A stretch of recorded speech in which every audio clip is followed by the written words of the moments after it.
Morning, सुबह बखैर, सलाम सुबह। प्रोग्राम जागो लाहौर के साथ मैं हूं इस प्रोग्राम की मेजबान सिद्रा मुनीर। उम्मीद है कि आप सब लोग जहां कहीं भी होंगे बिल्कुल ठीक ठाक होंगे। नाज़रीन, गुज़िश्ता रोज हर तरफ PSL फाइनल की ही धूम मची हुई थी और सारा दिन कल शहरी फाइनल का इंतजार करते रहे। हालांकि क्रिकेट बंद दरवाजों में होनी थी, शायकीन को स्टेडियम जाने की इजाजत बिल्कुल नहीं थी, लेकिन उसके बावजूद शहरियों का बल्कि पूरे पाकिस्तानियों का जोश और जज्बा देखने के काबिल था। और फिर जब रात को कराची किंग्स ने मैदान मार लिया तो कराची के सपोर्टर्स के चेहरे तो देखने के काबिल थे और उधर लाहौर कलंदर्स के सपोर्टर्स के भी चेहरे देखने के काबिल थे। कराची के सपोर्टर्स खुशी से निहाल हो रहे थे तो लाहौर के सपोर्टर्स उदासी की तस्वीर बन चुके थे। चूंकि कलंदर्स की टीम पहली बार फाइनल में पहुंची थी, लेकिन विक्ट्री स्टैंड पर वो नुमायां नहीं हो सकी। नाज़रीन, PSL का फाइनल मैच तो खत्म हो गया, लेकिन फिर जो सोशल मीडिया पर मीम्स का, ट्रोलिंग का तूफान आया, कभी राना फवाद के लिए और कभी टीम कलंदर्स के लिए गाने भी बने, हारने पर अफसोस का इजहार भी किया गया, मजाक भी हुआ और कुछ लोग तो कमेंट्स में एक दूसरे से लड़ते भी रहे हैं और ये सिलसिला अभी तक जारी है। खैर, खेल है, किसी की भी जीत होनी है तो किसी की हार भी होना जरूरी है। इसमें कोई जीने मरने का सवाल नहीं होना चाहिए। दोनों टीमें पाकिस्तान की हैं, दोनों शहर हमारे प्यारे शहर हैं। जीत जिसकी भी हुई है, खेल की जीत हुई है, पाकिस्तान की जीत हुई है। आगे बढ़ते हैं, कुछ अशिया ज़रूरिया की बात करें तो पोल्ट्री, चावल, घी, टेक्सटाइल, ज्वेलरी समेत दीगर कारोबार से वाबस्ता अफराद भी मैरिज हॉल मालिकान के हक में बोल पड़े हैं। कहते हैं कि शादी हॉल्स के कारोबार से 50 सेक्टर्स वाबस्ता हैं।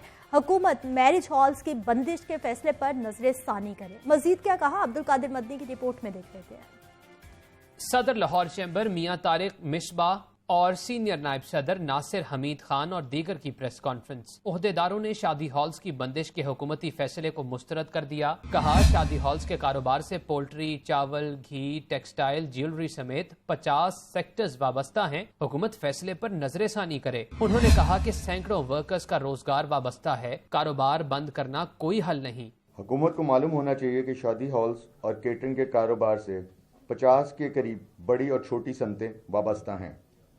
मैरिज हॉलों की बंदिश के नतीजे में इन सनतों को खतरा लायक हो जाएगा और इनसे वाबस्ता हजारों अफराद बेरोजगार हो जाएंगे। कम से कम 500 बंदे को एक जो है शादी हॉल वो खाना मुहैया कर रहा है।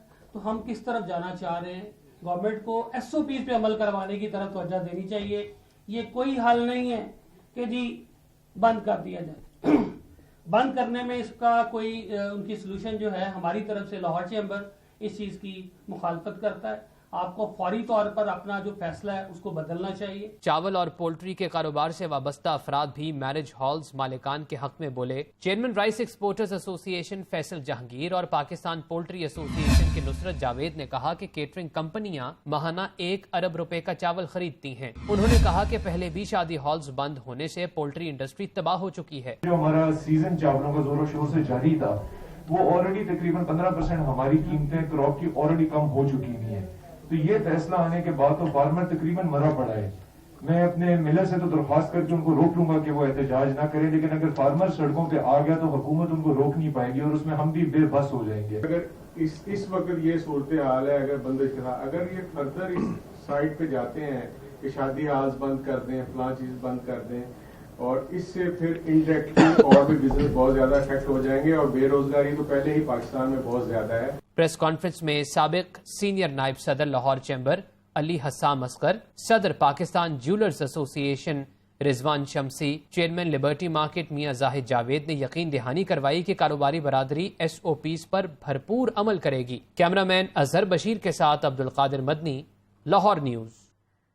नाज़रीन, रिपोर्ट आपने देखी है कि अब मुख्तलिफ कारोबार से वाबस्ता लोग जो हैं प्रेस कॉन्फ्रेंसेस कर रहे हैं, गवर्नमेंट को एक पैगाम दे रहे हैं कि कारोबार बंद नहीं होना चाहिए वरना हम सब एक पेज पे आ जाएंगे। और दूसरी जानिब 20 नवंबर का टाइम है जी शादी हॉल्स मालिकान को जो दिया गया है कि 20 नवंबर से शादी हॉल्स बंद कर दिए जाएंगे। चूँकि पंजाब गवर्नमेंट की जानिब से सिफारिशात भी NCOC में भिजवाई गई हैं कि शादी हॉल्स में कुछ लोगों को कम कर देते हैं, कुछ खाने के पैटर्न को चेंज कर देते हैं, लेकिन उस हवाले से अभी कुछ भी कहना कबल वक्त होगा। और परिंदों की तरह हवा में उड़ने के लिए स्पेशल चीज़ें तैयार की जा रही हैं, विंग सूट तैयार किए जा रहे हैं। पहले तो 100 किलोमीटर फी घंटे की रफ्तार बताया जाता था, लेकिन अब जदीद टेक्नोलॉजी का इस्तेमाल किया जा रहा है और 300 किलोमीटर फी घंटे की रफ्तार तक भी पहुंचा जा सकता है।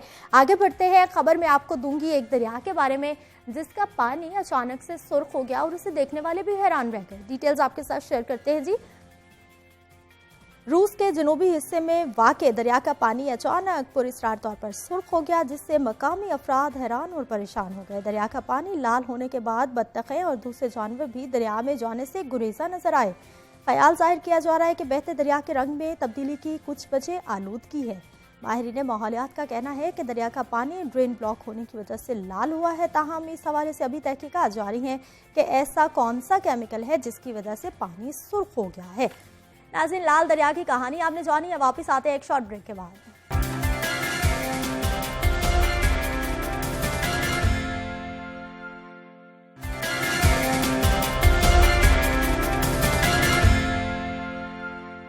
प्रोग्राम में एक बार फिर से आपको खुश आमदीद कहते हैं। नाज़रीन, कुछ बात करेंगे जी लाहौर शहर के मसाइल के हवाले से। सोहने लाहौर को मजीद सोहना बनाने की तैयारियां तो रोज पर हैं और पीर के रोज से हफ्ता सोहना लाहौर मनाने का बाकायदा तौर पर आगाज भी किया जा चुका है। इस मुहिम के तहत ज़िलाई हुकूमत और PHA ने नहर की ताज़ीन और आइश का काम भी शुरू कर दिया है। पहले मरहले में लाल पुल के मकाम पर नहर के दरमियान मुख्तलिफ जानवरों के मॉडल्स लगाए गए हैं। कहीं बत्तखें पानी में तैरती हुई दिखाई दे रही हैं, तो कहीं सुर्ख और सफ़ेद रंगों पर मुश्तमिल फूलों के मॉडल्स लोगों की तवज्जो अपनी जानिब मबसूल करा रहे हैं। और ख़ास तौर पर रात के औकात में यह मंजर और भी खूबसूरत हो जाता है, क्योंकि नहर को जाज़िब नज़र बनाने के लिए आराइशी लाइट्स भी लगाई गई हैं जो नहर को चार चांद लगा रही हैं। लाहौर कैनाल की तारीखी अहमियत के हवाले से बात की जाए तो लाहौर में ये तारीखी नहर मुगल दौर में बागात को पानी की फराहमी के लिए तामीर की गई थी, जिसे बाद में अंग्रेज दौरे हुकूमत में अपग्रेड किया गया था। इस नहर को अपनी तामीर के बाद से ही लाहौर की खूबसूरती का अहम जुज़ समझा जाने लगा। ये नहर आज भी अपनी ज़ाहरी शान व शौकत बरकरार रखे हुए है। पहले मरहले की तकमील के बाद नहर के दीगर मुख्तलिफ हिस्सों को भी खूबसूरत बनाया जाएगा और इन मकामात की निशानदही भी कर ली गई है।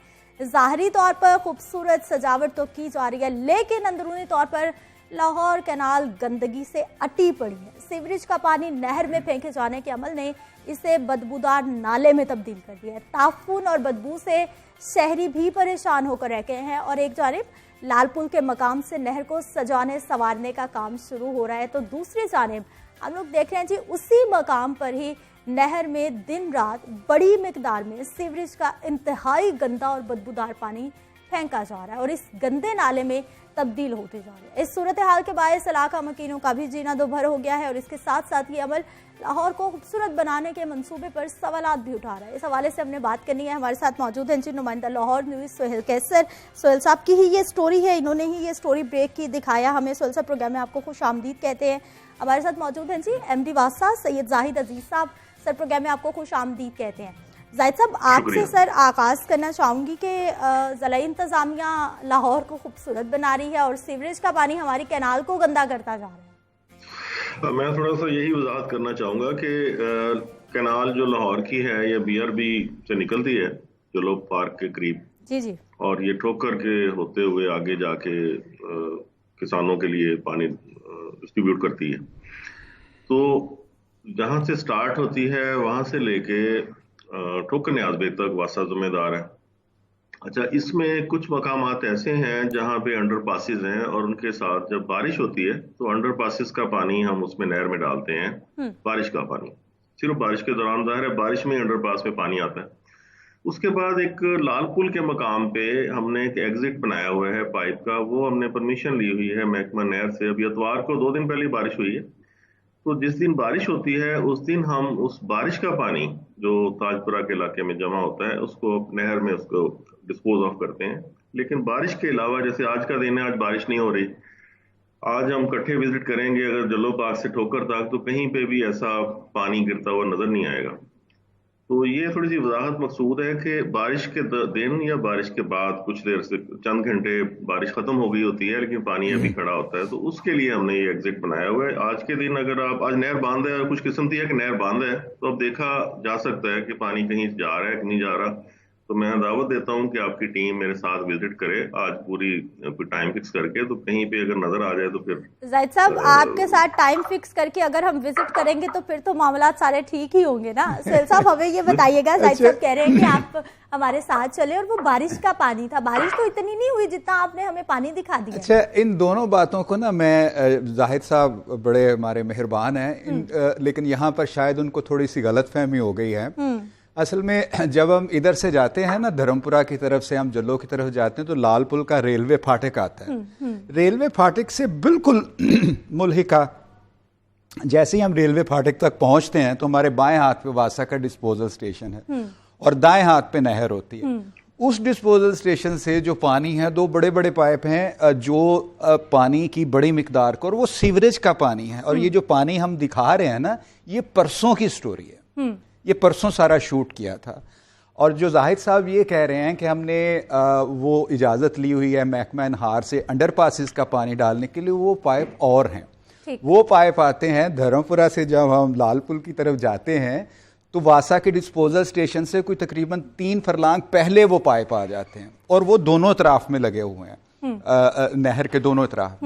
ये प्योरली सीवरेज का पानी है। उसकी वजह यह है कि परसों जब हम वहां पर गए तो इतना ताफुन, इतनी बदबू कि वहां पर खड़ा होना। बात से इसलिए एग्री कर सकती हूँ, मैं समझ सकती हूँ, क्योंकि पूरा 1 साल पीछे जाए तो मैं रिपोर्टिंग किया करती थी और मैंने उसी जगह पे खड़े होकर मैंने खुद वो लाइव दिया, और मैं समझ सकती हूँ कि वहां खड़ा होना भी मुश्किल है जितनी वहां से बदबू। अच्छा, उसमें एक अच्छी बात क्या हुई कि अभी मैंने फिर ये देखा, जाहिद साहब ने हमें दावत दी है कि आप हमारे साथ चलें, तो वो जो दोनों पाइप है ना, अब आज उनके आगे लोहे के ढक्कन लगा के उनको बंद कर दिया गया है। ठीक है, तो अब जाहिर है अब हम जाएंगे जाहिद साहब के साथ, तो हमें तो कुछ नहीं मिलेगा। के साथ जाएंगे फिर तो मामला ठीक ही होगा, क्योंकि इनके पास तो फिर अच्छा की रिपोर्ट आ जाती है। ये तो सोहेल साहब जब छापे मारते हैं ना जगह जगह पे, फिर पता चलता है कि मामला क्या है। जाहिद साहब, ये सोहेल साहब कह रहे हैं कि वो सीवरेज का पानी है, गंदा पानी है। पहले भी ये हमने मामला उठाया था, दिखाया भी था, फिर वो कुछ अरसे के लिए उसको ठीक कर दिया गया, लेकिन अब फिर वही काम शुरू हो गया। सर, ये सोहेल साहब की बात और मेरी बात तो तकरीबन एक जैसे से मिल जानी है। अभी आप थोड़ा सा और डिटेल बात होगी तो हम दोनों की राय सही निकल आएगी, इनकी भी बात सही निकलेगी, मेरी भी सही। इसलिए परसों से मुराद ये है कि इतवार को ही है बारिश। तो असल में मैं थोड़ा सा आपको एक्सप्लेन कर देता हूँ कि सिस्टम क्या है, क्योंकि आज भी आखिर जाहिर है लोगों का सीवरेज सिस्टम चल रहा है, और अगर प्लेट लगा दी गई है और पानी नहीं गिर रहा तो कहीं ना कहीं तो वो पानी जा रहा है ना। तो इसका मतलब है नहर के अलावा भी हमारे पास बंदोबस्त ठीक था। तो रेन के दौरान जैसे मैंने अर्ज किया कि एक हमने पाइप, जब ताजपुरे का पंपिंग स्टेशन है ताजपुरे में, और वो नहर को क्रॉस करके सुख नहर में पानी गिराता है और सुख नहर आगे से रावी में चली जाती है। अब जब बारिश होती है तो सुख नहर इतनी भर जाती है कि उसके दोनों किनारों पे घर हैं, तो हमें खतरा होता है कहीं वो डूब ना जाए और पीछे से जो पंपिंग का पानी सुख नहर में डालेंगे तो कहीं वहां ना सैलाब आ जाए और लोगों के घरों को नुकसान पहुंचे। तो हम उस दौरान के लिए परमिशन ले ली कि एक वेल्व लगा दिया उस पाइप में जो नहर के ऊपर से क्रॉस करता है। जैसे सोहेल साहब ने बताया कि लाल पुल की क्रॉसिंग है, लेफ्ट पे हमारा एक डिस्पोजल स्टेशन है, वो सुख नहर में डाल रहा है लेफ्ट वाला। जो राइट पे है ताजपुरे वाला, उसका वेल्व हम खोल देते हैं बारिश के दौरान। ये जरूर हो सकता है जैसे कि सोहेल साहब ने पॉइंट आउट किया कि इतवार को जब बारिश हुई तो ये कह रहे हैं कि उन्होंने मंडे को चेक किया, परसों मंडे ही था 3, तो हो सकता है कि हमारी किसी बंदे की गफलत हो कि वो जो वेल्व उसने खोलना था बारिश के दौरान और बारिश के फौरन बाद उसको बंद कर देना था वेल्व को, ताकि उधर से पानी ना गिरे और सुख नहर में गिरना शुरू हो जाए। वो उसने टाइम पे बंद ना किया हो, और सोहेल साहब ने वाकई सही पॉइंट आउट कर दिया, और उस पर हमारे बंदों को जब पता चला तो उन्होंने उसको बंद कर दिया। अब तो मैंने सील करवा दिया, मैंने कहा बारिशें जब होनी है वो आएंगी जुलाई में, तो जुलाई में प्लेट खोल देंगे और उस वक्त वेल्व खोल लिया करेंगे। तो ये ऐसा हो सकता है कि बारिश के अगले दिन तक वो वेल्व खुला रह गया हो या ऐसी वजह हो जिसमें गफलत हुई हो, जिसको हम चेक करेंगे और उसको अगर किसी की गफलत है तो उसको करेंगे भी एक्शन। लेकिन बहरहाल चूंकि हमें इसकी जरूरत नहीं है नहर में पानी डालने की आम दिनों में बारिश के अलावा, इसलिए आज का दिन आप देख सकते हैं कि वो सोहेल साहब ने भी कंफर्म किया है कि हमने पक्की प्लेट ही लगा दी है कि वेल्व खोल के भी ना पानी जाए, क्योंकि अभी बारिशों का मौसम भी नहीं है। ये इसकी वजाहत है, दोनों सही हैं, वो भी सही थे, मैं भी सही हूँ। साहब इन्होंने कान इधर की बजाय जो ना घुमा के पकड़ लिया। ऐसा नहीं है जाहिद भाई, असल में मसला ये है, प्रॉब्लम ये है कि वो मेरा रोजाना का रास्ता है। मेरा घर साहब वहीं से गुजर के घर जाते हैं। अच्छा, होता क्या है कि ये आप सिर्फ बारिश के दिनों की बात कर रहे हैं, कई मरतबा आम दिनों में भी वो पानी गिरते हुए देखा है। अगर आप कभी वहां का विजिट करें ना जाहिद साहब, तो उसके बिल्कुल अपोजिट राइट साइड पे एक मोची बैठा आपको नजर आएगा, और वो बहुत अरसे से हम उनको देख रहे हैं, और उसके पास बड़ी तादाद में वो उसके आ रहे होते हैं जूते वगैरह ठीक कराने, बैग ठीक कराने। तो मतलब अक्सर मेरी उनसे गपशप भी होती है, मैं उधर खड़ा भी होता हूँ, उनसे कहता हूँ कि यार ये आज फिर खुला हुआ है, तो उनका हमेशा एक ही फिक्रा होता है कि कहता है और छड्डो जी ये तो स्यापा पे आ ही रहता है। हाँ, ठीक है, बेचारा कितना ये सिर्फ बारिश के दिनों की बात नहीं है, ये आम दिनों की भी है, लेकिन चलें ये अच्छी बात है कि अगर आपने उसको बंद कर दिया। देखें सर, बात सिर्फ मकसद ये होता है कि जो एक अगर इस तरह की कोई चीज़ हो रही, देखिए नहर तो एक खूबसूरती का ऐसा इस्तारा है कि जिसके किनारे लोग वॉक करते हैं, गर्मियों में आके बैठते हैं और बड़ी तादाद में लोग नहाते भी हैं वहाँ पर। और अगर हम खुद मतलब एक सरकारी इदारा उन लॉज की पाबंदी नहीं करेगा कि जिसके तहत दूसरों को सज़ा होती है, अगर मैं पानी फेंकूँ सीवरेज का या कोई सोसाइटी फेंके तो उसको सज़ा होती है। और बासा ने ये बड़ा अच्छा काम किया है कि उन्होंने हरबंसपुरा पुल से लेकर ये जो ताज बाग और कनाल बैंक हाउसिंग स्कीम है वहाँ बहुत बड़ा सीवरेज इन्होंने डाला है, जिसके बाद तकरीबन वहां से जो सीवरेज का पानी सोसाइटीज का नहर में जाता था वो सिलसिला खत्म हो गया। सोहेल साहब, आपने मंसूबे की बात की है, जाहिद साहब जो हम लालपुल के इलाके की बात कर रहे हैं, क्योंकि माजी में भी इस तरह के हमने मसाइल देखे हैं, अब फिर हम देख रहे हैं वहां पर कोई ऐसा मंसूबा बनाया जा रहा है, लाया जा रहा है कि जरूरत ही ना पड़े वासा को कि उसने चाहे वो सीवरेज का पानी है चाहे वो कोई भी पानी है उसको नहर में डाला जा सके? नहीं, बड़ा अच्छा सवाल है और सोहेल साहब बड़े कोना मश्क साफी हैं और इनकी बात बावजन होती है और हम इनको बड़ी अहमियत देते हैं। और इसी वजह से ही मेरा ख्याल है प्लेट लगाई है हमारे अमले ने, जब देखा कि ये इस तरह से उनसे गलती हुई है, बारिश के अगले दिन भी खुला रह गया होगा यकीनन। तो ये तो है इस मसले का जो आर्जी हल हमने किया है। तो आपकी बात बिल्कुल सही है कि ताजपुरा असल में इलाका था 70s में, ये एक गहरा सा ग्राउंड होता था जहाँ पे जलसे होते थे, सियासी जलसे भी होते थे, ताजपुरा जहाँ बन गया बाद में। और इस गहराई के बाद यहाँ पे कोई सीवरेज का कोई निज़ाम, पानी रावी के दरिया में पानी पहुंचाने का कोई रास्ता नहीं था। तो इसलिए जब ये डेवलप की गई ताजपुरा स्कीम, हाउसिंग स्कीम, उसके ऊपर हमारे पास कंपल्शन थी कि नहर को पार कराने के अलावा और सुख नहर के रास्ते पानी रावी में पहुंचाने के अलावा कोई रास्ता नहीं था। सुख नहर पहले ही बड़ी छोटा सा ड्रेन है। अब इसका हमने हाल ये निकाला है कि एक मास्टर प्लान सिटी का जो बनाया है उसमें हर इलाके के बारे में प्लान किया गया और यहाँ से करीब एक बारिश के दौरान हमने 2 टैंक बना देने हैं, जैसे हमने लॉरेंस रोड पे बनाया है।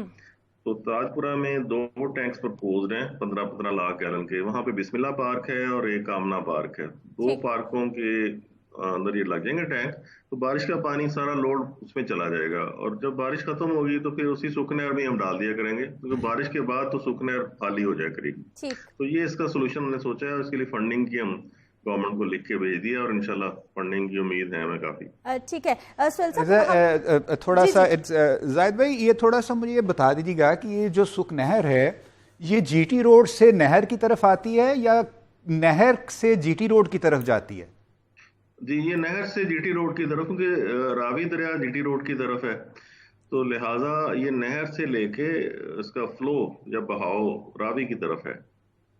अच्छा, इसका फ्लो रावी की तरफ है, जीटी रोड के नीचे से क्रॉस करती है। जी जी सोहेल साहब, मुझे ये बताइए कि अगर नहर को पोल्यूटेड किया जा रहा है, अगर अमले से, जैसा कि जाहिद साहब ने माना भी कि हो सकता है गलती हो गई, खुला रह गया, सीवरेज का पानी भी आ गया, गलती हो गई, तो फिर क्या नहर इरिगेशन की नहीं है? उनको मालूम नहीं है कि हमारे इलाके को, हमारे साफ पानी को गंदा किया जा रहा है? उन्होंने कुछ नहीं करना। अच्छा, आप इरिगेशन की आप बात करती हैं, देखें ये सालाना भल सफाई के लिए अब आगे आइंदा माह ये नहर बंद होगी। जब ये नहर बंद होगी तो किसी वक्त टाइम निकाल कर आप उसका विजिट कीजिएगा कि बंदे को, मैंने कल ही गुजरते हुए देखा। नहीं, अभी वो पानी उसमें मौजूद है, किसी हद तक मौजूद है, लेकिन ये परमानेंट बंद होती है दिसंबर में जाकर, उसके बाद जनवरी तक ये कुछ मतलब 10-15 दिनों के लिए बांध रहे तो भल सफाई करते हैं।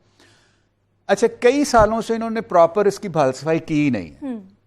एक वक्त था कि जब हम देखते थे कि ट्रैक्टर लग जाते थे जल्लो मोड़ से लेकर ठोकर न्याज बेग तक और बहुत बड़ी मिकदार में वहां से वो मट्टी और वो गंद निकाला जाता।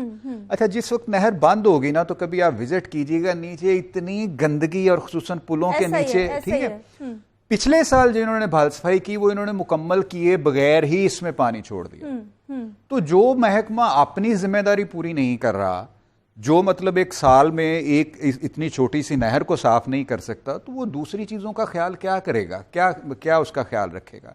यानी एक अच्छी खासी नहर को आपने इतना गंदा और पोल्यूटेड बना दिया है कि मुझे याद पड़ता है प्रोफेसर साजिद रशीद साहब पंजाब यूनिवर्सिटी के एनवायरमेंटल एक्सपर्ट हैं, तो मुझे बता रहे थे कि किसी वक्त आप मेरे पास आइएगा, मैं आपको जो लेबॉर्ट्री के हमारे टेस्टों के नमूने हैं वो बताऊंगा कि जो लोग वहां पे नहाते हैं वो अपने आप को किस तरह की बीमारियों की दावत दे रहे हैं। मैं यही सवाल जो है वो जाहिद साहब आपसे भी करना चाहूंगी कि कभी जैसा कि लाहौर न्यूज़ निशानदही कर देता है, हमारी टीम वहां पे पहुंच जाती है, हम लोग फौरन दिखा देते हैं, कभी महकमा इरिगेशन से कोई इस तरह की आपके पास शिकायत आई है कि वासा का सीवरेज आ रहा है नहर में, उसको साफ किया जाए या फिर इस तरह कोई उसके प्रॉपर इकदाम किए जाए? देखिए जी, महकमा नहर से ही हमने ये बारिश की हद तक परमिशन ली थी, तो फिर उन्होंने परमिशन दी थी, वरना वो अलाउ नहीं करते कि आप सीवेज सिस्टम डालें वासा वाले। तो इसीलिए हमने उसको, जैसे बताया सोहेल साहब ने, कि हमने एक मतवाजी सीवर लगाया हुआ है नहर के साथ साथ। ताजबाग और मुख्तलिफ आबादियों और बंसपुरा का पानी नहर से पहले नहर में गिरता होता था, इससे 10 साल पहले। उस सारे पानी को नहर से हटा के फिर हम कहीं और लेकर गए हैं, जीटी रोड की तरफ। तो नहर वाले तो जाहिर है कि कॉन्शियस हैं और वो हमें सिर्फ परमिशन देते हैं बारिश के दौरान, और वही हमारा फर्ज भी है कि बारिश के दौरान ही यूज करें उस फैसिलिटी को। अब ठोकर न्याज बेग तक तो वासा है, ठोकर न्याज बेग से आगे अगर नहर डाउन स्ट्रीम देखें तो वहां पे काफी इस तरह की जगह देखी गई हैं, जैसे पेट्रोल पंप्स हैं या मुख्तलिफ सनतें हैं या कोई कमर्शियल एक्टिविटीज हो रही हैं। उस तरफ भी थोड़ी सी मेरा ख्याल तवज्जो की जरूरत होगी मुतलका इदारों की तरफ से। ठोकर न्याज बेग तो काफी अल्लाह का शुक्र है कि ये एक पॉइंट था, सोहेल साहब ने निशानदेही की, हमने प्लेट्स लगा के बंद भी कर दिया, लेकिन आगे भी कुछ इस तरह के इश्यूज होंगे जिनको हमने हल करना है। ठोकर न्याज बेग से आगे जहां वासा भी नहीं है, तो वो एक ग्रे एरिया है जिसके तवज्जो की जरूरत है। ठीक, जाहिद साहब हमें ये भी बताइए कि हफ्ता सोना लाहौर मनाया जा रहा है, तो लाहौर को मजीद खूबसूरत बनाने के लिए वासा किस तरह से कंट्रीब्यूट कर रहा है? जी, वासा की मेन कंट्रीब्यूशन तो ये है कि 24 आवर लोग जो पानी यूज कर रहे हैं वो सड़कों पे ना नजर आए और गलियों में ना नजर आए। दूसरा ये है कि मैनहोल कवर्स का डिजाइन थोड़ा सा हम मुनफरिद बना रहे हैं, जैसे फाइबर ग्लास के अब कवर लग रहे हैं, थेफ्ट फ्री हैं, जिनको स्क्रैप वैल्यू 0 है, जो कि चोर खरीदता नहीं है और कबाड़िया नहीं खरीदता, वो हम लगा रहे हैं। तो उनके ऊपर डिजाइन थोड़ा सा बनाने लगे हैं ताकि सिटी का कैरेक्टरिस्टिक उसमें सामने आए और उसको जरा थोड़ा सा कलरफुल या थोड़ा सा उसमें डिजाइन इस तरह का कर दिया जाए कि रोड पे जरा प्रोमिनेंट नजर आए। और सिटी जैसे बाहर के कंट्रीज में मैनुअल कवर्स पे काफी अच्छे नक्शे बने होते हैं और नक्शो निगार सिटी की कोई सिंबल बना होता है, तो इस तरह की चीजें हम बनाने लगे हैं। ठीक, सोहेल साहब हमें ये बताइए कि नहर को खूबसूरत बनाया जा रहा है सोने लाहौर के तहत, क्या क्या प्रोजेक्ट्स हैं, कब तक, एक हफ्ते तक ये जारी रहने वाला है सिलसिला? अच्छा, उससे पहले मैं थोड़ा सा ये बता दूं कि असल में जो इस दोनों चीज़ों में अहम चीज़ है ना कि ये जो सीवरेज का पानी यहाँ से फेंका जा रहा है और जहाँ पे सजावट की गई है, इनके दरमियान 25-30 फीट का फासला है, बिल्कुल करीब करीब है। देखिए कैसा मतलब एक तजाद है कि आप रेलवे फाटक के इस तरफ होते हैं तो आपको सीवरेज में पानी गिरता हुआ दिखाई देता है, तफन बदबू, और जैसे ही आप रेलवे गेट क्रॉस करते हैं ना तो आगे खूबसूरत सी लाइटें लगी हुई हैं, बतखें तैर रही हैं, और ये एक ऐसा मतलब तजाद है कि जो खामखा से गुजरने वाले को अगर किसी की नजर पड़ जाती है उस सीवरेज वाटर पे तो उसको क्वेश्चन मार्क लग जाता है कि यार ये कैसा तजाद है। अच्छा, इस हवाले से हमारी जो PHA के वाइस चेयरमैन हैं हाफिज ईशान, उनसे बात हुई तो उन्होंने उनकी तरफ से बताया गया कि देखें लाल पुल पर तो हमने ये काम जो है मुकम्मल कर लिया है, इसके बाद आगे भी हमारा एक 3 या 4 पॉइंट्स और हैं जहां पर हम मज़ीद इसको बेहतर करेंगे और इसी तरह की चीज़ें बनाकर नहर को खूबसूरत बनाएंगे, लोगों के लिए अट्रैक्टिव बनाएंगे। लेकिन अब शायद उसमें इतनी अट्रैक्शन इसलिए महसूस ना हो कि नहर तकरीबन अब बंद कर दी गई है और आगे आने वाले दिनों में वो मुकम्मल तौर पर बंद हो जाएगी, तो जब वो ये भी एक और ही तजाद होगा कि ऊपर वो झंडियाँ शंडियाँ लगी हुई हैं और नीचे सारी नहर में गंदगी दिखाई दे रही है। अच्छा, उसमें एक चीज़ मैं आपको बड़ी वाज़ेह बता देना चाहता हूँ कि वासा हो, PHA हो, कोई भी महकमा हो, देखिए कोई भी महकमा तब तक अपनी जिम्मेदारियां मुकम्मल तौर पर नहीं निभा सकता जब तक मैं, आप, हमारे कैमरामैन, हमारे एंकर पर्सन, हमारा आम शहरी जो है वो करेगा नहीं। क्या होता है कि मैंने दर्जनों मरतबा देखा है कि लोग वो कूड़ा क्रिकेट जो है वो उसको अपनी दुकानों से निकालते हैं और फुरशापर भर के वो नहर में फेंक देते हैं। बुरी बात। ठीक है, सदके वाले देख लें, अब तो खैर कम नजर आते हैं, पहले वो ऐसे ही होते थे, इस लाइन पे खड़े हैं, वो ऐसे सर पे वारा और वहां से शॉपर जो है ना वो नहर में फेंकती है। अच्छा, यही वजह है कि अगर कुछ कभी थोड़ी बहुत इसमें कोई थोड़ी आबी हयात का कोई नामो निशान मिलता होगा, क्योंकि ये देखें BRB निकलती मेरा ख्याल है माहौल ही नहीं है कि आबी हयात वहां पे जिंदा भी रहे। देखें BRB निकलती दरिया चनाब से, ठीक है, जनाब से बीआरबी निकली, बीआरबी से ये नहर निकलती, अब जनाब में जाहिर है मछलियाँ और आबी याद तो पानी के साथ आ जाती थी। मुझे याद जब कभी नहर बंद होती तो ये हरबंसपुरा पुल जहाँ बड़ा खूबसूरत अंडरपास बना, एक चलार होती थी, चलार कहते हैं जहाँ पानी बुलंदी से नीचे गिरता है, ठीक है, बड़ी छोटी सी चलार होती थी। तो नहर बंद हो जाती थी ना, तो उस जगह पर पानी खड़ा रहता था नीचे, वो थोड़ा सा गहरी जगह थी। तो कई मरतबा हमने कोशिश की वहां जाकर मछलियां पकड़ने की, मतलब ये एक था एक तासर के जी मछलियां आती हैं। अब तो खैर वो कोई पहचान नहीं सकता उस जगह को, इतना शानदार अंडरपास। सोहेल साहब, अब तो मछलियां बेचारी जैसे ही पता चलता होगा लाहौर की नहर वहीं से वापस मुड़ जाती होंगी। ये जो अंडरपास बना ना हरबंसपुरा का, ये बड़ा आइडिया, मतलब बड़ा खूबसूरत लगता है। यहाँ मेरा ख्याल है उस जमाने में, अगर जाहिद साहब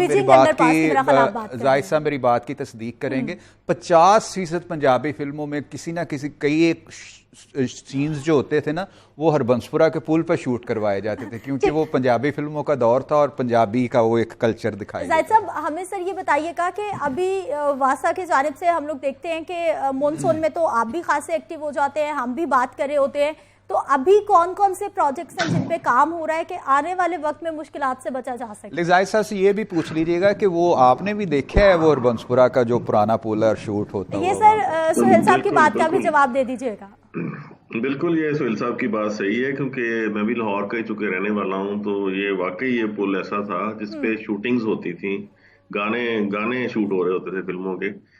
तो इसको ब्यूटीफाई, और जाहिर है कि हमने अपना रोल ही अदा करना है, जैसे आपने रोल अदा किया, निशानदेही की, हमने अपना रोका, तो बाकी महकमे मिलके इसको दोबारा ब्यूटीफाई करें। बाकी जो दीगर मंसूबे हैं जो आजकल हमने कर रहे हैं, एक तो हम पानी 1 स्ट्रीट 1 लाइन का कैंपेन शुरू किया है कि एक गली में 3 पानी की पाइपलाइन होती थी, एक पुरानी, एक नई, एक दरमियानी। किसी का कनेक्शन एक लाइन पे, किसी का दूसरी पे। नतीजतन किसी में पोल्यूशन उसमें ज्यादा आना शुरू हो गई थी घरों में। अब जो नए पाइप्स लगे हुए हैं और कनेक्टेड नहीं थे और पुराने से कनेक्शन थे, तो अब हमने 3 माह की ये कैंपेन शुरू की है कि हम ये साबित करेंगे, और अभी तक हमने तकरीबन कोई 300 के करीब स्ट्रीट्स हैं शहर की जिनके पानी को टेस्ट करके क्लियर कर दिया है। वो वहां पे बोर्ड लगाएंगे जहां पे ब्लू ड्रॉप एक बना होगा कि इस गली का पानी हमने घरों का चेक कर लिया है, और मोबाइल लैब्स के जरिए ये पानी टैप से लोग पी सकते हैं। तो ये एक बहुत बड़ा रेवोल्यूशन होगा जिस गली को ब्लू ड्रॉप। बहुत शुक्रिया जाहिद आबिद साहब प्रोग्राम में शामिल होने के लिए, बहुत शुक्रिया सोहेल कैसर आपका भी। और मैं बस यही कहना चाहूंगी कि सोना लाहौर मिशन चल रहा है, मुहिम चल रही है, उसमें ये हमारा भी कंट्रीब्यूशन था कि जहां पर मसाइल हैं उसकी निशानदेही की जाए और उसको ठीक करवाया जा सके। वापस आते हैं एक ब्रेक के बाद।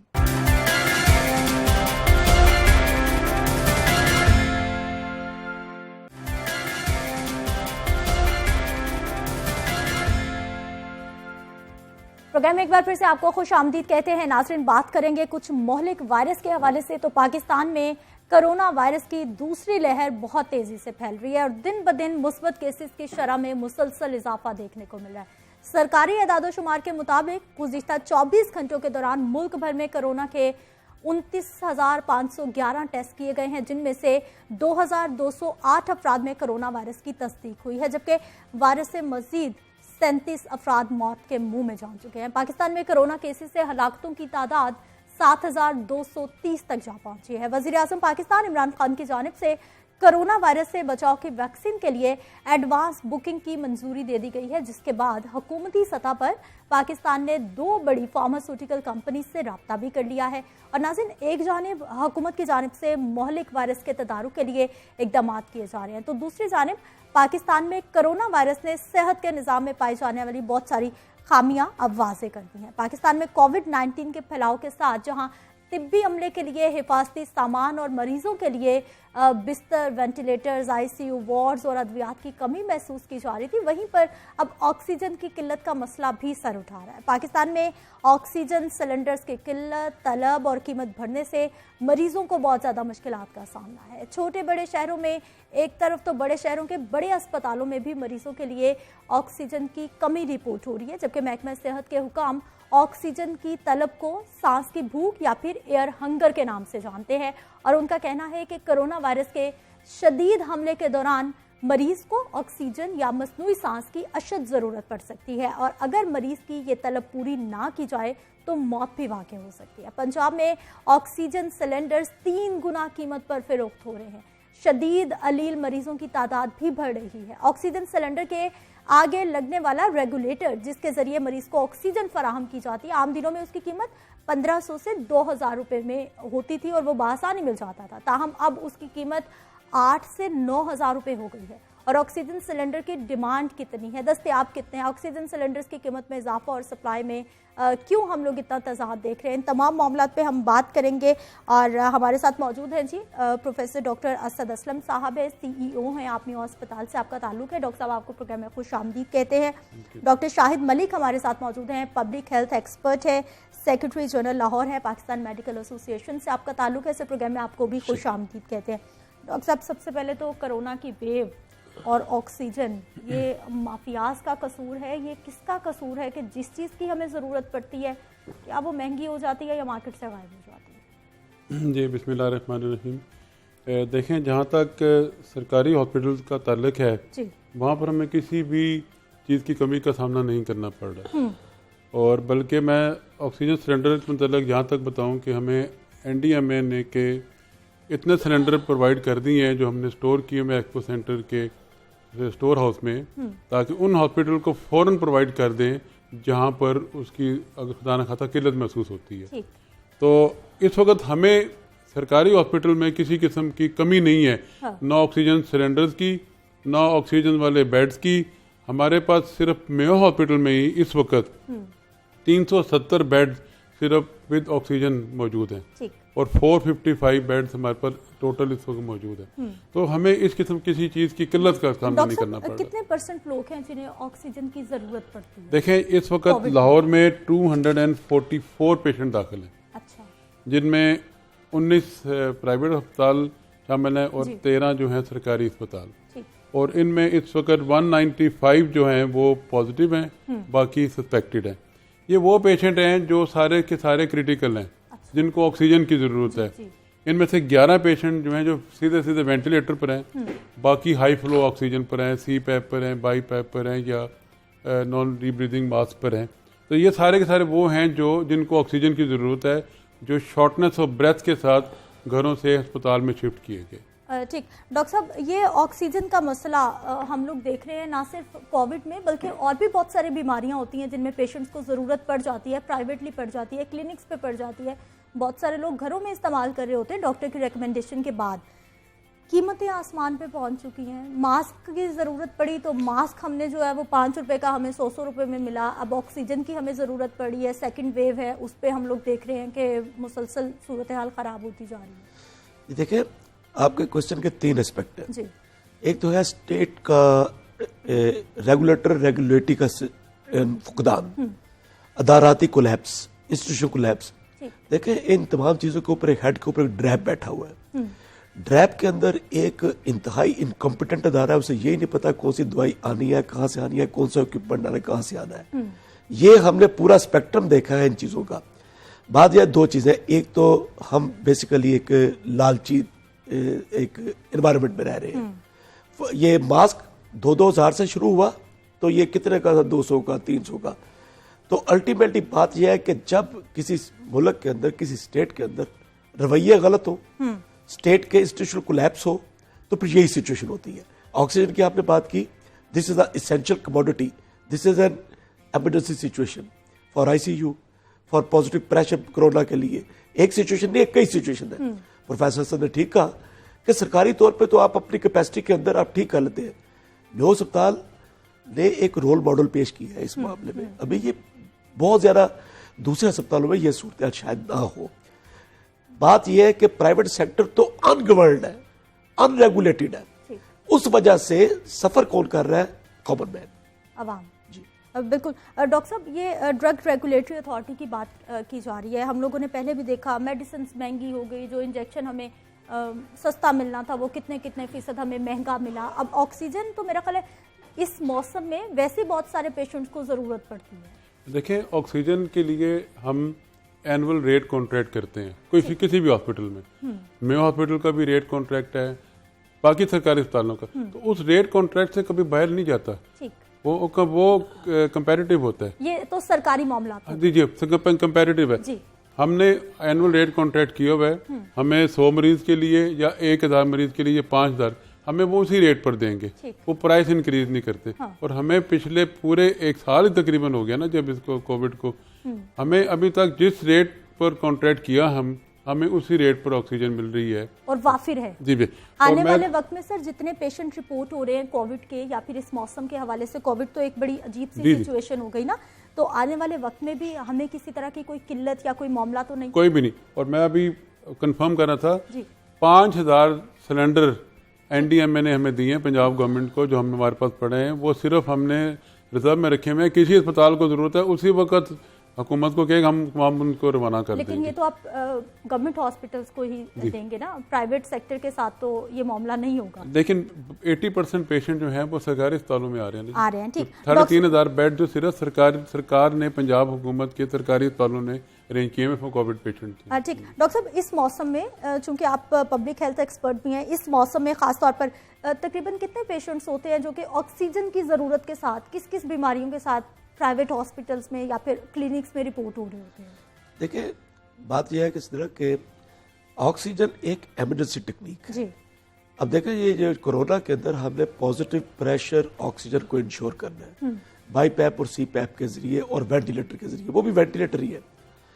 तो ये कितनों वाली सिचुएशन नहीं है, ये डिपेंड करता है कि क्रिटिकल कितने आपके पास। अभी प्रोफेसर असलम ने कहा कि इतने क्रिटिकल है, क्रिटिकल या ऑक्सीजन का कोई ना कोई मोड आपके लिए जरूरी है। तो ऑक्सीजन को हम इस तरीके से गेज नहीं कर सकेंगे कि इसकी रिक्वायरमेंट एग्जिस्टिंग कितनी है। It is an emergency entity, और इमरजेंसी को एंटरटेन करने के लिए आपका सिस्टम इंटैक्ट होना चाहिए। सिस्टम इंटैक्ट बता रहे हैं जिस तरह के सरकारी तौर पे आप you are able to go. असल में हुआ क्या है, यहां प्राइवेट सेक्टर ने मरीज को फ्लाउट किया है। उन्होंने इस तरीके से, उस तरीके से, जिस उसका ट्रेड के तरीके से मरीजों को जलील किया उधर, और हुकूमत as a regulator private sector पे नजर नहीं आई। क्या प्राइवेट सेक्टर और जो आम लोग हैं वो हुकूमत के कुछ नहीं लगते? बात गवर्नमेंट की उन पे जिम्मेदारी नहीं है कि उनको भी कंट्रोल करें? देखिए, article constitution of Pakistan article 37, 38 ये पॉलिसी प्रिंसिपल देता है। एजुकेशन एंड हेल्थ, मेरे मुल्क में कभी भी ये ट्रेड नहीं हो सकती, और बाई पॉलिसी बाई डिजाइन हम इसको ट्रेड बना रहे हैं। एजुकेशन को भी ट्रेड बना दिया, हेल्थ को भी ट्रेड बना दिया।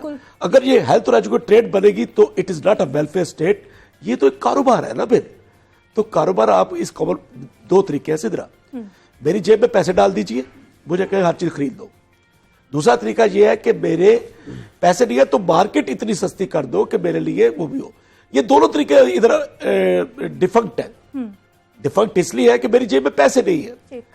पॉवर्टी लाइन खतरनाक हद तक ऊपर जाती जा रही है, और इस कोरोना ने तो किसी मुल्क को नहीं छोड़ा, फाशिज्म को नहीं छोड़ा, डिक्टेटरशिप को नहीं छोड़ा। अब तो वैसे गरीब मुल्क थे। तो कॉमन मैन और इकोनॉमी, और इस वक्त लोगों का बुरा हाल है इस चीज के हाथों। और इसके अंदर पूरी स्केल को 100 को मैं स्कैन करूं तो there must be a wide range of the bad governance. ठीक डॉक्टर साहब, अभी शरह अमवात भी सेकंड लेयर में हम ज़्यादा देख रहे हैं। आप एक्सपर्ट से आप ही हमें बता रहे हैं कि अब अमवात की शरह बढ़ती जा रही है, इसकी क्या वजह है? देखिए, पेशेंट को लेट स्टेज पर घरों से अस्पतालों में लेके आ रहे हैं, पॉजिटिव हो जाते हैं, उसके बाद घर में ही रखते हैं, और जब उनकी सांस उखड़ना शुरू होती है फिर भी इंतज़ार करते हैं। रात को भी मैं अभी पेशेंट के घर वालों को कन्विंस कर रहा था कि उनकी सैचुरेशन 90, आप उनको हॉस्पिटल ले आए। कहते नहीं, हम सुबह तक इंतज़ार करेंगे। और जब उनकी सैचुरेशन 80 से नीचे गिरती है फिर फौरन भागते हैं हॉस्पिटल। उस वक्त तक उनके लंग्स 50% से ज़्यादा मुतासर हो चुके हैं। तो ये वजह है कि मोर्टेलिटी बढ़ी। लेकिन अल्लाह का अभी बड़ा शुक्र है, मैं पिछले 1 नवंबर से, अब आपको बताऊं, 1 नवंबर से आज 17 तक, तो 1 नवंबर को एक दिन में 2 डेथ हुई, 2 तारीख को 3, फिर 0, 4, 1, 1, 4, और कल रात को कल दिन में पूरे दिन में 6 डेथ हुई। तो अभी भी ये 6 नंबर बहुत ज़्यादा नहीं होनी चाहिए। लेकिन लोग अगर अर्ली स्टेज पर आ जाएं, हॉस्पिटल दाखिल होके फ़ौरन अपना इलाज शुरू करा दें, बजाय कि घर में इंतज़ार करें कि जब उनकी सैचुरेशन 85, 80 से नीचे जाए, उस वक्त तक आधे से ज़्यादा लंग इन्वॉल्व हो चुके होते हैं। वो तेज होती है। ऐसा तो पहले भी था ना, फर्स्ट वेव में भी लोग इतने डर चुके थे, लोग नहीं आते थे, लोगों का बिहेव अब भी वही है। देखें 98% रिकवरी रेट है हॉस्पिटल में दाखिल मरीजों का। 98% जो आ जाते हैं वो 100 में से 98 से जब वो के घर जाते हैं। अगर यही लोग घर रहते और एडवांस स्टेज में हमारे पास आते तो ये शरह कहाँ से बढ़।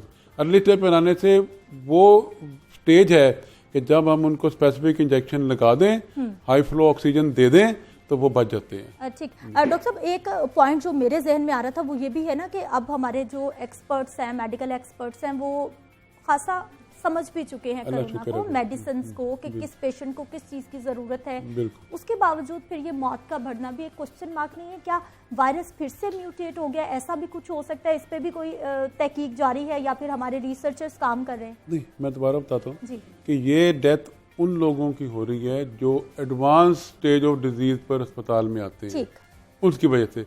अगर यही पेशेंट अर्ली स्टेज पर आते, हम उनको उसी वक्त जरूरी इंजेक्शन लगा देते तो ये डिजीज प्रोग्रेस ही ना करती। ठीक।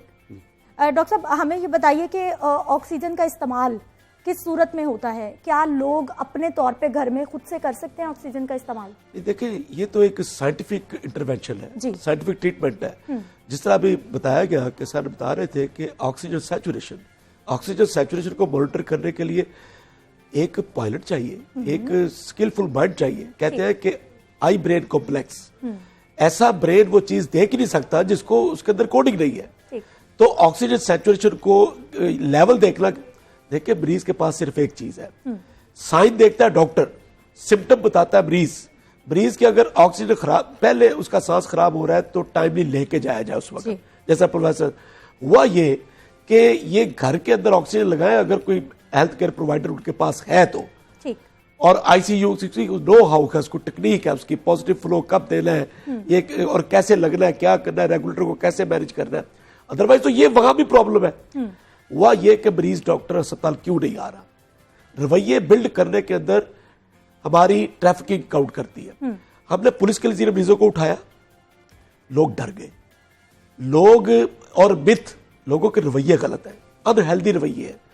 अभी भी हेल्थ एक डेथ एक ऐसा इंडिकेटर है जो सर चढ़ के बोल रहा है, और उसके अंदर जिस तरह डेथ रेट अलार्मिंगली बढ़ रहा है, लोग अभी भी, मुझे मिले हैं लोग कहते हैं कोई कोरोना नहीं है, डॉक्टर साहब मास्क ही नहीं पहन रहे लोग। मैं तो और ये इन रवैयों के साथ हम आगे नहीं जा सकते।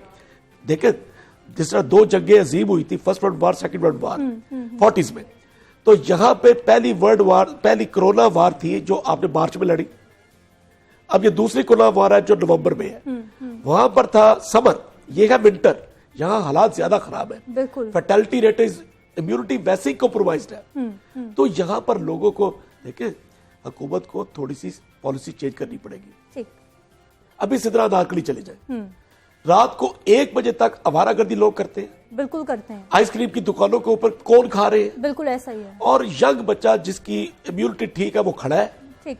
डॉक्टर साहब, ये जो रवैये हैं इनके लिए कुछ सख्त इकदाम करने की बात हो रही, शादी हॉल्स के लिए भी बात हुई, फिर पंजाब गवर्नमेंट की जानिब से कुछ मजीद तजावीज़ दी गई। अब मज़ारात को बंद कर दिया गया है, सुनने में आ रहा है कि कोई कारोबार के औकात-ए-कार भी कम मजीद रिड्यूस करने की बात हो रही है। कितनी ज़रूरत है इस वक्त के मजीद सख्ती की जाए या फिर कोई स्मार्ट लॉकडाउन की तरफ जाया जाए? आपने क्या तजावीज़? पहले तो मैं 100% एग्री करता हूँ प्रोफेसर शाहिद साहब से। बिल्कुल रूट काज ही सेकंड वेव का बेहतियाती और ये, और अब हुकूमत आहिस्ता आहिस्ता सख्ती की तरफ बढ़ रही है, और मुझे लगता है कि शायद जुर्माने भी हों, दुकानें भी बंद हो जाएं। कब होंगे जुर्माने सर? 100 रुपये जुर्माना रखा था एनसीओसी ने, पंजाब गवर्नमेंट ने कहा कि हम नहीं करेंगे। चले और इसका अल्टरनेट ये है कि एक एरिया में अगर दुकान वाला अपने SOPs को ऑब्जर्व नहीं करा रहा, मॉल SOPs ऑब्जर्व नहीं करा रहा, रेस्टोरेंट उसको बंद कर दे। अब ये होने वाला है। अब हुकूमत सख्ती की तरफ जा रही है, क्योंकि लोगों की जानें ज़्यादा अजीज हैं, बजाय कि एक रेस्टोरेंट का कारोबार वर्सेस लोगों की जान। ऑब्वियसली हुकूमत सख्त इक़दाम करेगी। तो रात को भी कैप्टन उस्मान साहब का भी बयान चल रहा था कि अब हम सख्त इक़दाम की तरफ बढ़ने को जा रहे हैं। ठीक। डॉक्टर साहब, ये रेगुलेटर जो ऑक्सीजन सिलेंडर के आगे, अभी मैं इंट्रो में भी बता रही थी कि इसकी रूटीन में कीमत जो है वो 1500 से 2000 में ये मिल जाता था, अब ये मार्केट में 8 से 9000 रुपए में दस्तयाब। बिल्कुल इस तरह इतनी कोई खतरनाक या इतनी कोई कीमती चीज है कि इसकी इतनी कीमत बढ़ गई एकदम से? बिल्कुल इस तरह। देखिए, मैं प्रोफेसर असद की बात को आगे बढ़ाता हूँ। सर ने ये कहा कि ये बात यह है कि रवैया ट्रिकल डाउन, ट्रिकल अप भी करते हैं, ट्रिकल डाउन भी करते हैं। ट्रिकल अप करते हैं ऊपर वाले ऑफिस से। आपको जब पता था कि यहां पर कोरोना पैंडेमिक और अलर्ट इशू कर दिए गए थे हेल्थ एक्सपर्ट की तरफ से, यहां पर वकीलों का, डॉक्टरों का स्टेट लेवल के ऊपर एक कन्वेंशन किए गए, that was unacceptable. Gilgit Baltistan में इस वक्त R0 ट्रांसमिशन रेट इस डिजीज का 27.7% है। Is it acceptable? ये ट्रांसमिशन आपने यूं बढ़ा रहे हैं ऊपर। आप एक ये ऑल और नल ला होता है, करना या नहीं करना। आप कंफ्यूज स्टेट के अंदर पहले जलसे कर लिए, फिर अब आप बंद कर रहे हैं। ये रवैये नहीं चलते। State shall portray an exemplary model. State की इस नाजुक सूरत हाल में अगर आसान अल्फाज में हम कहें तो आपको रिट दिखाई नहीं दे रही जो होनी चाहिए इस खतरनाक मामले। 100%। देखिए, 3 चीजें होती है। एक होती है प्लानिंग, एक है इम्प्लीमेंटेशन, एक इवेल्युएशन। ये सर्कल इसी तरह चलता है मैनेजमेंट का। आपकी planning are made on towers. आप ऊपर बनाते हैं, नीचे ग्राउंड रियलिटी के साथ कोई ताल्लुक नहीं होता उसका। और जो इसेंशियल स्टेक होल्डर्स है उनकी कोई इनपुट नहीं होती उसके अंदर। फिर इम्प्लीमेंटेशन, वो आप रिट देख ले। रिट नाम की तो चीज है ही कोई नहीं। रिट नाम की चीज ही कोई नहीं कि किस जगह पे कैसे करना है, क्यों करना है। और फिर इवेल्युएशन है। इवेल्युएशन आपके सामने है। वी आर लैंडिंग एक और दलदल में खड़े हो गए हमारे। बिल्कुल ऐसा ही है और धंसते जा रहे हैं। डॉक्टर साहब, ये कुछ हमारे जो डॉक्टर्स हैं वो भी तहफ़्फ़ुज़ात का इज़हार कर रहे हैं कि उनको प्रॉपर हिफाजती सामान नहीं दिया जा रहा, वो भी खतरे में है, वो भी बहुत डर रहे हैं। मुझे एक डॉक्टर बता दें जिनको नहीं मिला। डॉक्टर साहब, परसों बाकायदा वो प्रेस कॉन्फ्रेंस की गई है और देखिए, मैं आपको एक चीज बताऊं, इस वक्त तक हुकूमत ने मेयो हॉस्पिटल को डेजिग्नेट किया हुआ है कोविड हॉस्पिटल और बाकी हॉस्पिटल को अपना रूटीन काम करने का कहा हुआ है। हमारे पास हर एक कोविड के पेशेंट दाखिल हैं और हमें तकरीबन रोजाना 300 पीपी इस्तेमाल होती हैं पेशेंट। नहीं, मैं पर डे इस्तेमाल और हमारे पास 1 महीने का स्टॉक मौजूद है अभी। तो एक डॉक्टर लोकली प्रोड्यूस होना शुरू हो गई है या फिर अभी भी नहीं? ये जो डायरेक्ट सूट है ना, ये तो लोकली प्रोड्यूस होते हैं। बाकी N95 मास्क, सर्जिक, ये फिर ये इम्पोर्टेड ही आते हैं, वो तो हम खरीदते हैं। लेकिन हमारे पास सफिशिएंट स्टॉक है फॉर अनदर 1-2 मंथ और हमारा ऑर्डर इन प्लेस है। हमें किसी चीज़ की कमी नहीं है। और ये सिर्फ डॉक्टर नहीं है, नर्सेज, पैरामेडिकल स्टाफ, जेनिटोरियल स्टाफ, जो भी कोविड वार्ड में जाता है बगैर किट के अंदर नहीं जाता। एक बंदा भी बता दे मुझे, नर्स, डॉक्टर, पैरामेडिकल स्टाफ, जो किट की अदम फरहमी का हम जिम्मेदार होंगे। क्योंकि यानी आप कह रहे हैं कि ऐसा कोई मामला नहीं है, सब कुछ अवेलेबल है। 100% मौजूद है। ठीक। डॉक्टर साहब से जब भी बात होती है या फिर महकमे सेहत के जो एक्सपर्ट है बात होती है तो सब ठीक बताया जा रहा होता है, लेकिन जो डॉक्टर्स हैं शिकायत कर रहे होते हैं, यंग डॉक्टर्स शिकायत कर रहे होते हैं, प्रेस कॉन्फ्रेंसेस कर रहे होते हैं कि मसाइल हैं। नहीं, देखें, बात रियलिटी की करनी चाहिए जी। ये प्रॉब्लम थोड़ी बहुत पहले एग्जिस्ट करती थी फर्स्ट वेव के अंदर। सेकंड वेव के अंदर मैं विटनेस हूँ। पीपीई सफिशिएंट क्वांटिटी में पड़े हैं। अस्पताल के प्रोफेसर सलफर बता रहे थे, डेफिनेटली इनका स्टोर बैकअप के लिए तैयार है। वो हेल्थ केयर प्रोवाइडर को प्रोविजन उसकी अवेलेबल है। पीपीई इस वक्त मसला नहीं है। बहुत शुक्रिया डॉक्टर साहब प्रोग्राम में शामिल होने के लिए। डॉक्टर साहब, आपका भी बहुत शुक्रिया प्रोग्राम में शामिल होने के लिए। बात हम ऑक्सीजन के मामले पे कर रहे थे, कोविड के मामले पे कर रहे थे और मसाइल कहीं ना कहीं तो मौजूद हैं जिनको कहा भी जा रहा है कि अनकरीब ठीक कर लिया जाएगा। मुझे आपने इजाजत देनी है क्योंकि प्रोग्राम का वक्त इख्तिताम को पहुंच चुका है। इंशाल्लाह कल सुबह 9:05 पर फिर से मिलते हैं। अपना ख्याल रखिए। अल्लाह निगहबान।